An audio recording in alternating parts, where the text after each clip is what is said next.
বন্ধুরা, Anita blog and lifestyle এক নতুন ব্লগে তোমাদের সবাইকে জানাই স্বাগত। কেমন আছো বলো তোমরা সবাই? আর খুব বড় একটা ভিডিও হবে না, এটা ছোট্ট একটা ভিডিও বানাবো, কিছু জিনিস তোমাদের সাথে শেয়ার করবো। তাই ভিডিওর প্রথমেই বলছি একটু ভিডিওটাকে স্কিপ করে যেও না প্লিজ, স্কিপ না করে ভিডিওটি দেখো। অনিতা ব্লগ অ্যান্ড লাইফস্টাইলে আবারও চলে এসেছি তোমাদের সাথে কিছু জিনিস শেয়ার করার জন্য। পুরো ভিডিওটা অবশ্যই ওয়াচ করো। প্রথমেই আমি তোমাদের সাথে আমার একটা পার্সোনাল কথা শেয়ার করি।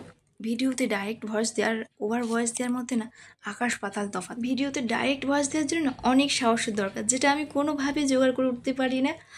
এর আগে যেটা দেখালাম সেটা আমসুটা বা আমচুর বলে আমাদের ওখানে, তোমাদের ওখানে কি বলে অবশ্যই জানি।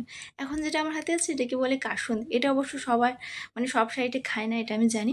তো কেউ যদি না জেনে থাকো আমাকে অবশ্যই জানে। এটা সেই বড়ি যার ভিডিও আমি তোমাদের সাথে শেয়ার করেছিলাম। আমি আর বর্দি ভাই মিলে প্রচণ্ড রোদ্রের ছাতা নিয়ে ছাদে দিয়েছিলাম।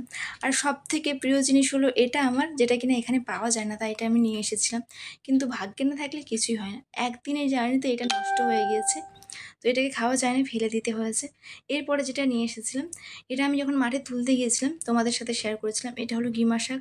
এসি কম্পার্টমেন্টে থাকার সত্ত্বেও এটা নষ্ট হয়ে গেছিলো, কারণ এটা ছিল খুবই নরম। কিন্তু কিছুটা নষ্ট হলেও কিছুটা আমি খেতে পেরেছি এটা। আর লিচু নিয়ে এসেছিলাম, এটাও কিছুটা নষ্ট হয়ে গিয়েছিলো। আমি জানি এসি কম্পার্টমেন্টে থাকা সত্ত্বেও কেন নষ্ট হয়ে যায় জিনিস। আর সব থেকে মানে লিচু অনেক প্রিয়, সেজন্য লিচুটা কিছু ক্যারি করেছিলাম। এরপরে এটা ছিল আঙ্গুর। যেহেতু দেখো আমরা আমের সিজনে গিয়েছিলাম, তো বেশিরভাগই জিনিস ছিল আমের। আর সমস্ত জিনিসগুলো কিন্তু সারা বছর আমি স্টোর করে রাখতে পারি।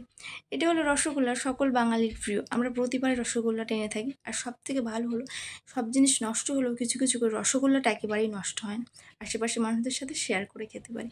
আজকে ভিডিওটা কেমন লাগলো অবশ্যই জানিও। ভালো লাগলে লাইক কমেন্ট করে জানিও, শেয়ার করে দিও। আর আমার চ্যানেলটিকে অবশ্যই সাবস্ক্রাইব করে দিও। সবাই ভালো থেকো।